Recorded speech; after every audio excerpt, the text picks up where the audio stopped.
Premier réveil, la planète éco.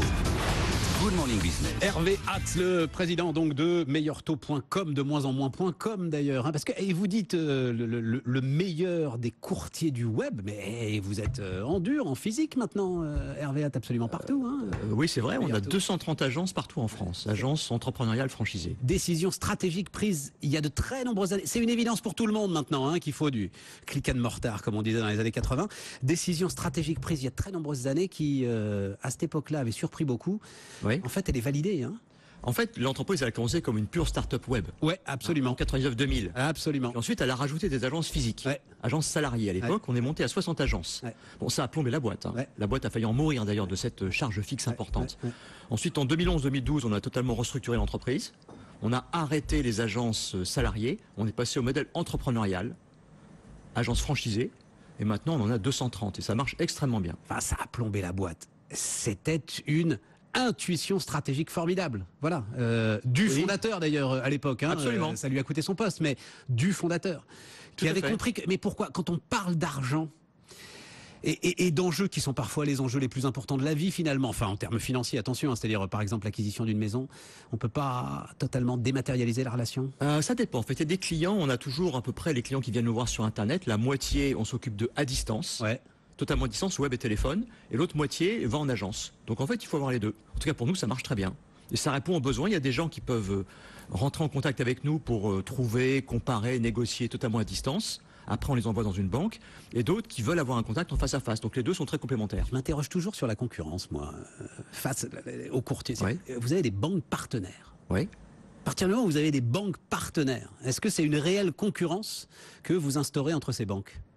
Ah oui, vraiment, oui, tout à fait. Puisqu'en fait, nous avons connaissance en permanence des barèmes des banques et de leurs conditions, ce qu'on appelle les conditions d'octroi. Ouais. Qui prête quoi à qui. Ouais. En fonction de ça, on est capable de dire, lorsque vous déposez un dossier chez nous sur le web ou que vous allez en agence, on est capable de vous dire, pour vous, pour votre profil, pour votre projet, nous pensons que c'est telle ou telle banque qui vous convient. C'est pas un marché organisé, la banque partenaire, vous comprenez? À chaque fois, ça me choque. Je me dis, bon, ils organisent tranquillement le marché et ils font en sorte que chacun puisse avoir sa part du gâteau. Non, pas du tout. Si on faisait ça, sur le web, on serait vite grillé, si je puis dire. Ouais, donc ça ne marche dans la durée. Sur le web, c'est très transparent. Les gens voient vite si on fournit des mauvais conseils.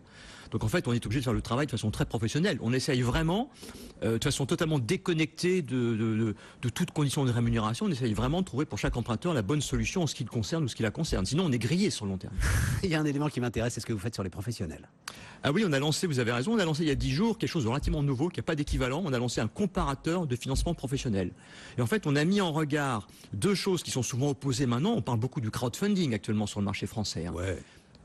Ça reste en volume relativement mineur. Mais c'est une vraie tendance. C'est une vraie tendance. C'est très tendance, mais là, nous, on raconte ce qui se passe, si vous voulez. Donc, millième de crédit qui sont accordés par le... 0,03% de part de marché. Voilà. Pour être précis. Accordé par le crowdfunding, on va laisser ça de côté. Mais c'est une courbe. Non, c'est les banques, moi, qui m'intéressent. Non, on fait les deux. C'est-à-dire qu'en fait, quand vous êtes une PME ou une TPE, vous déposez un dossier sur notre site, on regarde votre dossier et on le match en quelque sorte avec les critères des banques et les critères des crowdfunders. Et on vous répond en vous disant, on pense que vous relevez du financement bancaire ou du financement par un crowdfunder. Et donc, on vous envoie et on traite votre dossier en fonction de votre projet. Ça permet vraiment de mettre en regard les deux solutions. Et c'est vrai qu'aujourd'hui, le financement bancaire reste prépondérant pour le financement au TPE. Évidemment, mais ce qui m'a beaucoup intéressé dans ce que vous disiez, c'est que les entrepreneurs finalement s'intéressent beaucoup plus à l'accès au financement qu'au coût du financement lui-même. Les deux sont importants, mais c'est vrai que dans beaucoup de cas, la question c'est de sécuriser son financement. C'est pas forcément d'avoir quelques euros de plus ou de moins sur une mensualité, parce que pour des petits tickets, finalement, de payer 2% ou 3% ou de payer 5 ou 6%, ramener en euros chaque mois, c'est pas très significatif. Exactement. Et donc pour des petits tickets, je parle des petits tickets, 50, 60 000 pour acheter une voiture, un équipement, une climatisation, refaire des chambres pour un hôtel, etc. Tout à fait. Ce qui est important, c'est d'avoir souvent très vite la réponse. Parfois, elles sont garanties. Et c'est là que le crowdfunding peut être intéressant. Dans d'autres cas, vous avez un financement peut-être plus important ou vous souhaitez avoir un financement bancaire à des taux plus attractifs. Et donc, ça peut être la réponse. Donc, en fait, on essaye de mettre les deux sur la même table et de comparer les mérites des uns et des autres. Vous allez mettre un peu de concurrence là-dedans aussi aujourd'hui? C'est l'idée. C'est vrai que c'est un marché qui est quand même moins transparent que le financement des particuliers. Ouais. C'est beaucoup plus difficile de savoir pour les pros. D'ailleurs, les fintechs sont en train de s'immiscer là-dedans, justement parce que c'est très opaque. C'est très opaque et puis c'est le particulier, je veux dire, les profils sont souvent assez similaires. C'est très statistique, si je puis dire. Pour les entreprises, c'est vraiment du coût humain. Est-ce que vous gardez les mêmes... Alors les taux de croissance sont impressionnants, hein, 7 milliards d'euros de crédits négociés en 2015, c'est ça, hein, Tout à fait, tout à fait. RVA, et je crois que c'était 4 milliards et demi. 4 milliards 2 en 2014. Voilà. Forte croissance, oui.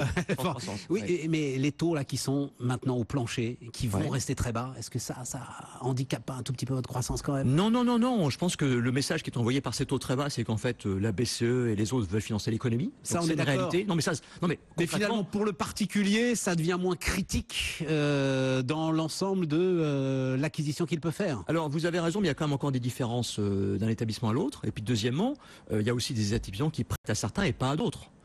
Et puis après, il y a plus que le taux. Il y a le fait de savoir si vous voulez du taux fixe, du taux variable, avec indemnité, sans indemnité, une ligne, deux lignes, prêt mixte. Enfin, il y a toute une série de modalités qui sont importantes. Et nous, on aide à dépatouiller ces histoires-là, parce qu'il faut quand même se rappeler que le crédit immobilier, pour la majorité des gens, c'est l'acte patrimonial le plus important de leur vie. Bien sûr, mais évidemment. Et d'ailleurs, ce chiffre de 7 milliards d'euros de crédit, j'imagine qu'il est aussi quelque part le témoin de ce qui s'est passé sur le marché de l'immobilier durant l'année 2015. Hein, c'est-à-dire une accélération des transactions très très nette. Hein. Oui, et puis il y a eu aussi beaucoup de renégociations et de rachats de crédit. Ça a été une année exceptionnelle de ce point de vue-là. Donc il y a eu une conjoncture assez phénoménale. Mais la bonne nouvelle, c'est que nous, en 2015, on a progressé en crédit immobilier, mais aussi dans les autres compartiments, des autres métiers. Crédit conso, assurance emprunteur, autres assurances également. Donc toute une série Parce d'autres que domaines. vous êtes un acteur indépendant et qu'il y avait peut-être besoin d'un acteur indépendant sur ce... Enfin, en tout cas, c'est l'image que vous avez. En tout cas, ce qui est certain, c'est que les gens, c'est ce qu'on voit tous les jours, c'est les sondages qu'on fait, les gens veulent s'informer, les gens veulent comparer. Et ça, c'est de plus en plus une réalité. Y compris sur les tarifs bancaires. Hein. On a procédé il y a 2 ans maintenant à l'acquisition d'un comparateur de tarifs bancaires. Qui marche beaucoup mieux que celui de Michel Sapin. Le marché n'a pas attendu le ministre des Finances pour avoir des comparateurs de tarifs bancaires. Donc on était un peu surpris de cette initiative qui ne semblait pas totalement prioritaire, sachant que le marché fait déjà le job très très bien. Et vous pensez qu'il cherche à faire quoi, Michel Sapin, à travers ce comparateur un peu pourri, il faut bien l'admettre, effectivement. Il faut lui demander. En tout cas, ce qui est certain, c'est qu'on fait le job et d'autres acteurs font le job également depuis des années de façon gratuite pour les internautes. Le président de meilleurtaux.com, Hervé Had, sur BFM Business ce matin. Au cœur du numérique, les experts de l'IT avec